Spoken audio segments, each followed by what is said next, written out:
கண்ணியத்திற்கும் மரியாதைக்கும் உரிய நம்முடைய மஸ்ஜிதுடைய இமாம் அவர்களே, அல்லாஹ் பார்த்து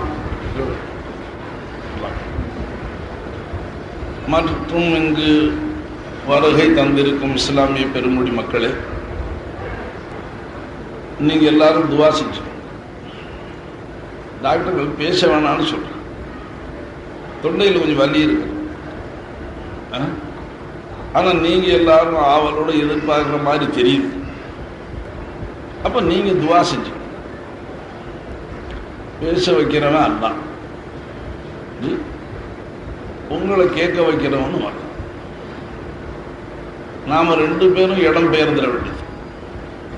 நீங்க அல்லாஹ்வுடைய தயவை கொண்டு கேட்குறீங்க, நான் அல்லாஹ்வுடைய தயவை கொண்டு பேசுறேன். இதுல யாருக்கு சந்தேகம் இருக்கா? இஸ்லாமிய பெருங்குடி மக்களே, இப்போ இதுவரை ஆரம்பமாக மதிப்பிற்கும் கண்ணியத்துக்குரிய நம்மளுடைய மஸ்ஜிதுடைய இமாம் அவர்கள் ஆரம்பமாக உங்களுக்கு அவர்கள் செய்த உபதேசங்களை போதுமானது. ஏன்னா படிப்பினை பெறக்கூடியவர்களுக்கு, ஒரு மஜ்லிஸுக்கு சென்று அங்கு நல்லுபதேசங்களை பெற வேண்டும் என்று ஆசைப்பட்டு வரக்கூடியவர்களுக்கு ஒரு சொல்லும் போதுமானது. அவர்களை நம்முடைய திருமறையிலிருந்து பல திருவசனங்களை ஓதி அதற்குண்டான ஆழ்ந்த கருத்துக்களை நமக்கு சொன்னார்கள். குறிப்பாக நாம் இரையச்சம் உடையவர்களாக வாழ வேண்டும். இரையச்சம் உடையவர்களாக நாம் வாழ்ந்தால் மற்றுமுண்டான சிருஷ்டிகளை எல்லாம் நம்மை அஞ்சும்படியாக ஆக்கிவிடுவார். நாம் இரையச்சத்தை கைவிட ஆரம்பித்ததால் மற்றுமுண்டான சிருஷ்டிகளை எல்லாம் நாம் ஒவ்வொரு சிருஷ்டியும் பயப்படுகிறோம் என்று அவர்கள் தெளிவுபட சொன்னார். இன்று இந்த சபையில் கலந்து கொண்ட எனக்கு மதிப்புக்குரிய ஹஸரத் அவர்களுடைய இந்த ஆரம்ப உபதேசம் மிகவும் பலனளித்தது. அவர்கள் நாம் அதிகாரிகளையும் அஞ்சுகிறோம், அடக்குமுறையும் அஞ்சுகிறோம், பணந்து படைத்தவர்களையும் அஞ்சுகிறோம். ஆக யார் யாரையும் உலகிலே நாம் அஞ்சுகிறோம்னா பயப்படுகிறோம், அதையெல்லாம் ஹஸரத் சொல்லி, ஆனால் அந்த அளவுக்கு நாம் அல்லாஹுவை அஞ்சாதவர்களாக இருக்குகிறோம். அல்லாஹுடைய அச்சத்தை கைவிட்ட காரணத்தினால் தான் சிருஷ்டிகளை எல்லாம் அஞ்சும் அளவுக்கு இன்று நாம் வந்திருக்கிறோம் என்பதை அவர்கள் தெளிவுபடுத்தினார்கள்.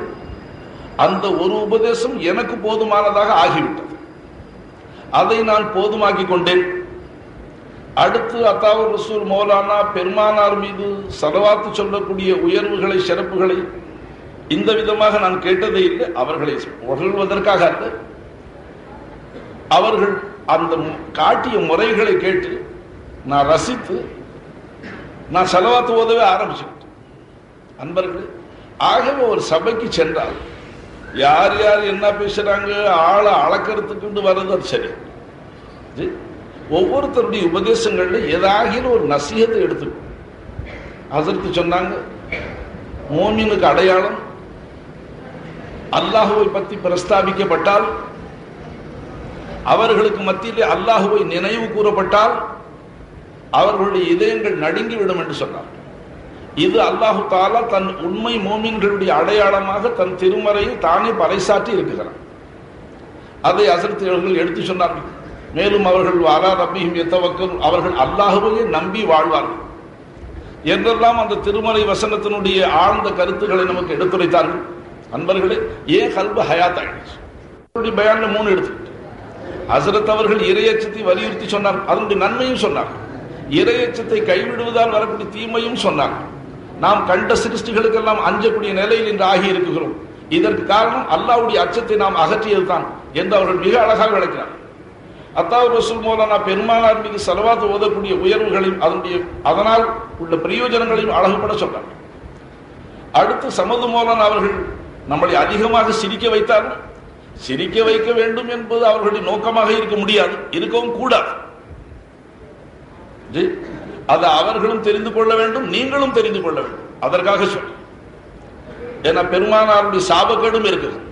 ஒரு மனிதன் வேண்டுமென்றே மக்களை சிரிக்க வைக்க வேண்டும் என்ற ஒரே நோக்கத்தில் பேசுவானே ஆனால் அவன் மீது அல்லாஹ்வுடைய சாபம் ஏற்படும். அல்லாஹ் நம்ம அனைவரையும் பாதுகாப்பாங்க. அப்ப அவருடைய நோக்கம் அது அல்ல. அவர் மீது எனக்கு தப்பான அபிப்பிராயம் இல்லை. அவருடைய சுபாவம் அவர் அப்படி பேசினா தான் அதுல ஆழ்ந்த பல கருத்துக்களை அள்ளி நம்ம கொட்டுறார். அவர் வளைத்து வளைத்து வளைத்து என்ன சொல்றாருன்னு பார்த்து அவர் சொன்னார், யாரை எல்லாம் மதிக்க சொன்னானோ அவர்களை மதிப்பது கொண்டு தான் நமக்கு ஈடேற்றம் என்ற கருத்திலேயே அவர்கள் கடைசி வரைக்கும் சொன்னார். ஆக எனக்கு முன்பாக பேசிய 3 பேருடைய பயான், அவர்களுடைய சொற்பொழிவுகள், நான் 3 விஷயங்களை நீங்க பிடிச்சுக்கிட்டேன். அது ஏன் கல்ப ஹயாத்தாகிறது போதுமானதாயிடுச்சு. இப்ப நான் புதுசா ஒன்று சொல்வதை விட அவர்கள் 3 பேரும் சொன்னதை திருப்பி தங்களுக்கு சொல்லி அதை மறந்துடாம, ஏன்னா நீங்க எல்லாம் இப்ப குழந்தை பிள்ளைகள் மாதிரி ஆயிடுச்சு. சுபாபத்து சின்ன பிள்ளை இருக்கிற பாருங்க பசங்க, அந்த குழந்தைகிட்ட ஏன் தம்பி உனக்கு என்ன வேணும், மிட்டாய் வேணுமா, மசாலா வடை வேணுமா, காரா புந்தி வேணுமா, மாம்பழம் வேணுமா, கொய்யாப்பழம் வேணுமான்னு கேட்டா அந்த கடைசியில் சொன்ன கொய்யாப்பழம் தான் ஞாபகம். முந்தி சொன்னதெல்லாம் மறந்துடும், கொய்யாப்பழத்தை பிடிச்சுக்குவான். கடைசியில் சொன்ன வார்த்தையா அந்த மாதிரி இப்ப வாழ்க்கை கேட்கிற மக்கள் ஆயிடும். முந்தி சொன்னவர்களுடைய பயான் எல்லாம் காத்துல விட்டுருவாங்க. கடைசியில சொன்ன ஒரு செய்தி ஊடு போற வரைக்கும் கொண்டு போய் அதையும் அங்கே மறந்துடுவான். ஒரு மனுஷன் அப்படி சொன்னார் தைரியமா. ஏங்க நேத்து வாய்ஸ் மறுநாள் பயான் 2-3 நாள் பயானுக்கு ஏற்பாடு ஆயிடுச்சு. அப்ப நான் சொன்னேன், உங்களுக்காக நான் ஆவியை போக்குறேன், தகுதி இல்லாத மனுஷன், சிரமப்பட்டு பேசுறேன், நீங்க வாங்கி வச்சிருக்கிறீங்களா, காத்துல விட்டுட்டீங்களா, நேத்து சொன்ன பயான் ஏதாச்சும் ஞாபகம் இருக்கான்னு கேட்டேன். முன்னால உட்கார்ந்து ஒருத்தர் சொன்னாரு, எப்படி ஞாபகத்தில் இருக்கும், அல்லாஹ் தான் 2 காது கொடுத்தாங்க, ஒரு காதுல வாங்கினேன், ஒரு காதுல விட்டுட்டேன். இன்னா லில்லாஹி வ இன்னா இலைஹி ராஜிஊன் அவ் அல்கஸ்ஸமா வ ஹுவ ஷஹீத். உபன்யாசங்களுக்கு போன அன்பர்களே, நாமளும் அங்கீர் சரீரத்தை இங்கே வச்சு போட்டு நாம வெளியில உலாத்திக்கிட்டே. ஏன்னா நாம வணக்க வழிபாடுகளையும் அப்படித்தான் செய்யறோம். உங்களுக்கு நல்லா தெரியும், இமாம் அவர்களுக்கு பின்னாடி இப்ப இஷாவுக்கு நம்ம தக்பீர் கட்டணும்னு வச்சுங்களேன், அஸர்த் அவர்கள் சூரே ஃபாத்தியா ஓதுவார்கள், பிறகு லம்மு சூரா ஓதுவார்கள், திருமறை திருவசனங்களை ஓதுவார்கள். நாம அவங்க கூட தக்பீர் கட்டணும்னு நாம நம்ம ஜோலிகளை பார்க்க வெளியில போயிடும். நாம அங்க இருக்க மாட்டோம். ஏன்னா அவர்கள் போதக்கூடிய திருமறையை அதை கவனிச்சு விளங்கக்கூடிய ஒரு அறிவு ஆற்றல் நமக்கு இல்லை, மார்க்க ஞானம் இல்லை. குறைந்தபட்சம் அதை தெரிஞ்சு கொள்ளணுங்கிற கடமை உங்க பேர்ல விளக்கறதுக்கு அவங்க காத்துக்கிட்டு இருக்காங்க. அவர்கள் ஓதக்கூடிய திருமறையை செவி தாழ்த்தி கேட்க வேண்டியது நம்மளுடைய கடமை. விளங்குச்சுங்களா? ஹனஃபி மத்ஹபிலே இமாமு கூட முக்ததியும் சேர்ந்து ஓதக்கூடாது. இமாம் சூரிய ஃபாத்தியா ஓதி முடிச்சுவிட்டு அதுக்கு பிறகு அவங்க குர்ஆனை ஓதும் பொழுது, இப்ப நீங்க ஷாஃபி மத்ஹபுக்காரங்க நீங்க சூரிய ஃபாத்தியா ஓதிக்கிட்டே இருக்கு, அப்ப இமாம் அவங்க குர்ஆனை ஓதுறாங்க, நீங்க சூரிய ஃபாத்தியா ஓதிக்கிட்டே இருப்பீங்கன்னு வச்சுங்களேன். இதுக்கு மாத்தமா ஹனஃபி மத்ஹபுடைய இமாம், இப்ப இமாம் அவர்கள் குர்ஆன் ஓதும் பொழுது பின்னால இருக்கக்கூடிய முக்ததிய நீங்க ஓத வேண்டியதில்லை. 4 மதஹபு சுன்னத் வல் ஜமாத், எந்த மதஹபு எந்த இமாம பின்தொடர்ந்தாலும் நமக்கு ஈடேற்றம் இருக்கு, அது சந்தேகம் இல்லை. அவர்களுக்கு மத்தியில் உள்ள அந்த வேறுபாடுகள் இந்த உம்மத்துக்குள்ள ரஹமத், இஹ்திலாஃபுல் அய்மத்தி ரஹமத்துல் லில் உம்மா, இந்த உம்மத்துக்கு பெரிய ரஹமத் இருக்கு. ஆகவே இதையெல்லாம் கடந்து ஒரு சிலர் சொல்ற மாதிரி இமாமுகள்லாம் வேணான்னு சொல்லி சில பேர் அவ இமாமாவை போப்பாங்க, யாரையும் பின்தொயராதுன்னு சொல்லி அவன் தாம்பக்கம் மக்களை திருப்பான். அப்போ யாரையும் தக்கநீதி செய்யாது என்று சொல்லி தடுக்கிறான்னு சொன்ன அன்பர்களே, நீங்க எல்லாம் அறிவாளியான மக்கள், அவர்களெல்லாம் விளங்கி வச்சிருக்கிறீங்க, விளங்கி இருக்கிறீங்க, வரையில் மாட்டிக்க கூடுமான வரைக்கும் அந்த சர்ச்சை இப்ப வேணும். நான் பொதுவாக சொன்னேன், அப்ப ஹனஃபி மத்ஹபிலே இமாம் அல்ஹம்து சூரா ஓதிவிட்டு அவர் சூரா மறுபடியும் சேர்க்கிறாருல்ல, அப்ப முக்ததிகள் பின்னால குர்ஆன் ஓதக்கூடாதுன்னு சொல்றாங்க. ஏன்? அவங்க ஒரு கருத்தை எடுத்துக்கிட்டாங்க. இமாம் திருமறை ஓதுறார் அல்லாஹ்வுடைய திருவசனத்தில், அல்லாஹ் தஆலாவுடைய உத்தரவு குர்ஆன்ல இருக்குகிறது. வைதா கராத்தல் குர்ஆன் இல்ல, வைதா குரியல் குர்ஆன், வைதா குரியல் குர்ஆன் ஃபஸ்தமிஉ லஹு வ அன்சிது லஅல்லகும் துர்ஹமூன். திருமறை ஓதப்பட்டால் நீங்கள் மௌனிகளாக வாய் மூடி அதை கவனமாக கேளுங்கள், காது தாழ்த்தி கேளுங்கள். அதன் காரணமாக நீங்கள் கருணை காட்டப்படுவீர்கள், அல்லாஹ் உங்களுக்கு ரஹமத்து செய்வான் என்று அல்லாஹ் சொல்ற. அன்பர்களே, அவருடைய திருமறையை விளங்கியோ விளங்க இல்லையோ பிறர் ஓதக்கூடிய திருமறையுடைய வசனங்களை நாம மரியாதையாக வேற பேச்சுகள் வீண் பேச்சுகள் பேசாம, எந்த பேச்சும் பேசாம நாம அதை கவனமாக கேட்டாலே அன்பர்களே அல்லாஹ் ரஹமத்து செய்யறேன்னு சொன்னான். ஏன்னா அவனுடைய வசனங்களுக்கு மரியாதை. செவித்தாழ்த்து கேட்டு நமக்கு ஹஸ்ரத் என்ன ஓதுறாங்க தெரியாது.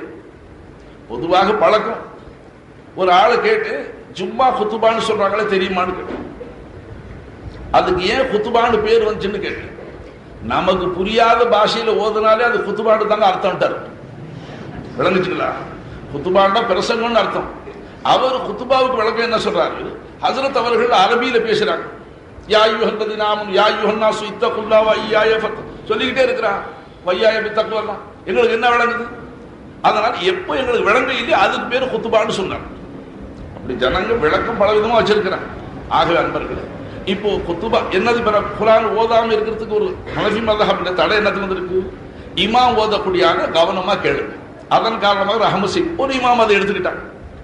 அன்பர்களே, இமாம்கள் அவர்களுடைய ஆராய்ச்சி படிக்கு எடுத்து 4 பேர் நமக்கு எல்லாத்தையும் எடுத்து தயிரிலிருந்து வெண்ணெய் எடுத்து அதை உருக்கி நெய்யாக்கி நம்ம கையில கொடுத்து நாம குர்ஆன் ஹதீஸ்களை ஆராய்ச்சி செய்ய வேண்டிய அவசியம் இல்லாம நம்மள அவர்கள் உழைத்த உழைப்பினார் அல்லாஹ் அவர்களுடைய கபரை ஒளிவுமயமாக ஆக்கி வச்சிருக்கிறார். 100 நாளா 100ஆக ஆக்கட்டும். அன்பர்களே, அவர்கள் விட்டு சென்ற மசாலாக்களை மனநமிடுவதே கஷ்டமாக இருக்கு. குர்ஆனை பார்த்து பெசகின்றி ஜேரு ஜபர் தப்பின்றி ஓத தெரிந்த மக்களே 100க்கு 5 பேர் இருப்பது காணப்படுவது கஷ்டமாக இருக்கு. இந்த நிலையில மூடர்கள் குர்ஆனை நேரடியாக ஆராய்ச்சி செஞ்சு நடந்துக்க, நீ அறிவாளி இல்லையா? நீ என்னத்துக்கு இன்னொரு ஆளை பின் துயர்றது? உனக்கு ஆண்டவன் அறிவு கொடுக்கலையான்னு கேட்கிறான். இல்ல, குர்ஆனை பார்த்தே ஓத தெரியல உனக்கு, நீ குர்ஆன்ல ஆராய்ச்சி என்ன செய்ய? எத்தனை கலைகளை கற்று தெரிய வேண்டும். ஆகவே அன்பர்களே, அந்த மாதிரி செய்திகளுக்கு ஆள் தாழ்த்த வேண்டாம். இமாம்களை பின் துயர்ந்து உலமாக்களுடைய பேச்சை கேட்டு நல்ல கதி அடைந்து நான் 3 பேருடைய பயான்ல சாராம்சம் 3 எடுத்து முடிச்சேன். ஹஸரத் அவர்கள் இறையச்சத்தை வற்புறுத்தினார்கள். அதாவது ரசூல் மௌலானா பெருமானார் மீது ஸலவாத் ஓதக்கூடிய விஷயம் பலதும் சொன்னாங்க. அது எனக்கு ரொம்ப பிடிச்சு போச்சு. மற்றது மறந்துட்டேன்னு அர்த்தம் இல்லை, அது ரொம்ப உயர்ந்த கல்வி. சமது மௌலானா எவ்வளவோ சிரிப்பு உண்டாக்கி விட்டாங்க. நான் வைராக்கியமா இருந்து பார்த்து சிரிக்க கூடாது, என்னையும் சிரிக்க வச்சுட்டாரு. ஆமா சங்கு பாப்பா, என்னையும் சிரிக்க வச்சாரு. என்ன செய்யறது? எல்லாரும் கூட சேர்ந்து நான் சிரிச்சுக்கிட்டு, அப்புறம் அவருக்கு எனக்கு சேர்த்து அல்லாஹ்ட்ட இஸ்திக்ஃபார் செஞ்சு அதிகமாக சிரிக்க கூடாது. கஸ்ரத்துல் திஹ்கி துமீத்துல் கல்ப், அதிகமாக சிரிப்பது கல்பை மரணம் அடைய செய்யும். ஹக்கு தஆலா தன் திருமறை வாயிலாக வதல்ஹகுன வலா தபகுன் வஅன்தும் சாமித், என்ன நீங்க அதிகமா சிரிக்கிறீங்க, அழுக மாட்டேங்கிறீங்க, நீங்க அறிவில்லாத மக்கள் இருக்காங்க. எப்படி உங்களுக்கு சிரிப்பு வருது? என்ன முடிவு தெரிஞ்சு போச்சா?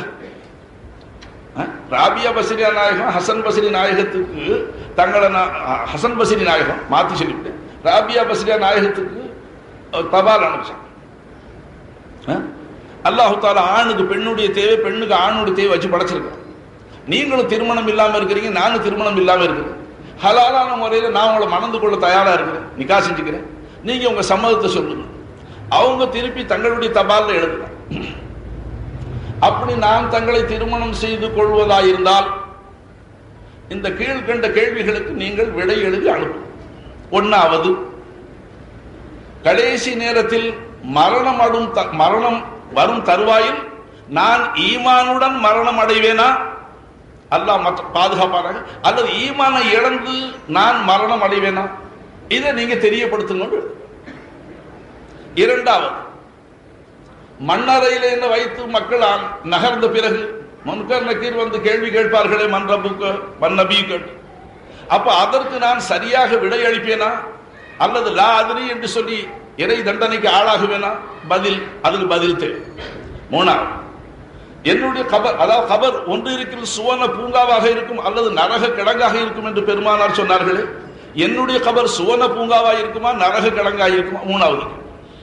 4வது, நாளை மஹ்ஷர் மைதானத்தில் அல்லாஹ் எழுப்பி, பாவிகளே நீங்கள் இன்று பிரிந்து நில்லுங்கள், உலகிலே நல்லடியார்களுடனே கலந்திருந்தீர்கள், இன்று அப்படி நிக்க வேண்டாம், வம்தாசுல் யௌம அய்யுஹல் முஜ்ரிமூன், பாவிகளை ஒதுங்கி தனியா நில்லுங்கன்னு சொல்லுவான். அந்த விதமாக சொல்லும் பொழுது என்னை பாவிகளிலே ஒதுக்கி தனியாக நிறுத்தி விடுவானோ, அல்லது நல்லடியார்களை சேர்த்து நிறுத்துவானோ? 4வது. 5வது கேள்வி, பட்டோலைகளை நல்லடியார்களுக்கு வலது கையில முன்பக்கமாக வந்து கொடுப்பார்கள், பாவிகளுக்கு பின்புறமாக வந்து இடது கையை இழுத்து கொடுப்பார்கள். என் பட்டோலை வலது கையில முன்புறமாக கொடுக்கப்படுமா கண்ணியத்துடனே, அல்லது என்னை கேவலப்படுத்தப்படுமா? அன்பர்களை இப்படியாக அவர்கள் அடுத்தடுத்த கேள்விகள். மீசானிலே என்னுடைய நன்மைகள் கனதியாகுமா குறையுமா? நான் சுவர்க்கத்தை அடைவேனா இல்லையா? சிராத்தல் முஸ்தகிம் பாலத்தை கடப்பேனா இல்லையா? என்றெல்லாம் கேள்விகளை கேட்டு இதற்கு விடை அளியுங்கள். ஹசன் பஸ்ரி நாயகம் சொன்னார்கள், இதை பற்றிய கவலையில் தான் நான் இருக்குகிறேன் என்று சொன்னார். அப்ப அதற்கு அவங்க பதில் எழுதுறாங்க, அதே கவலையில் நான் இருக்கிறேன், இந்த கவலையில் இருக்கக்கூடிய உங்களுக்கு நிக்கா எதற்குன்னு சொல்லி. அதனால் நீங்க தப்பா அப்ப பெருமானாருடைய சுன்னத் அந்நிக்காகும் மின் சுன்னத்தி என்று சொன்னார்களே. ஹசன் பஸ்ரி நாயகம் சில்சிலாவுடைய எல்லா நாதாக்களுக்கும் தலைமை தாங்கக்கூடியவர்கள். ஹஜ்ரத் அலி ரலியல்லாஹு அன்ஹு அவர்களுடைய நேரடியான கலீஃபா அவர்கள். அவர்களா இப்படி சொன்னார்கள், சுன்னத்தை வெறுத்தார்களா என்றெல்லாம் சொல்லக்கூடாது. அன்பர்களே, அவர்களுக்கு மறுமையுடைய அந்த சிந்தனை, மறுமையுடைய அந்த கவலை, அதன் மீது அவர்களுக்கு இருந்த நம்பிக்கை, இவ்வுலக விஷயங்களில் இதை நாம் புறக்கணித்து விடலாமே என்று நினைத்தார்கள். நிக்காவை வெறுத்தல்ல, நிக்கா செய்யத்தானே தலைப்பட்டார்கள், ஆரம்பிச்சு தபாலே அது. அப்போ ராபியா பஸ்ரி நாயகம் பதில் எழுதினாங்க, ஹசன் அவர்களே, உங்களுக்கு இதை பற்றிய கவலை இருக்கும் பொழுது, எனக்கும் அதை பற்றிய கவலை இருக்கும் பொழுது அதற்காக நாம் தயாரித்துக் கொள்வோமே. எதற்காக இந்த இடையில இந்த ஆசை என்னத்துக்கு? கடைசியில் எழுதினாங்க, ஆசை அல்லாஹ் 10 பங்கா வச்சான், அதுல ஒரு பங்கு தான் ஆடவர்களுக்கு கொடுத்தான், 10 பங்கு பெண்களுக்கு கொடுத்தான், 9 பங்கு. 9 பங்கு ஆசைகளை அடக்கி கொண்டு நான் மறுமையை பற்றி கவலையில் இருக்கிறேன். ஒரு பங்கு ஆசையுடைய நீங்க அதை அடக்க முடியாம இது நிக்காவுக்கு தபால் எழுதிக்கிட்டு இருக்கிறீங்க. அன்பர்களே, அதனால அவர்கள் நிக்காவை அவமதித்தார்கள் அர்த்தம்.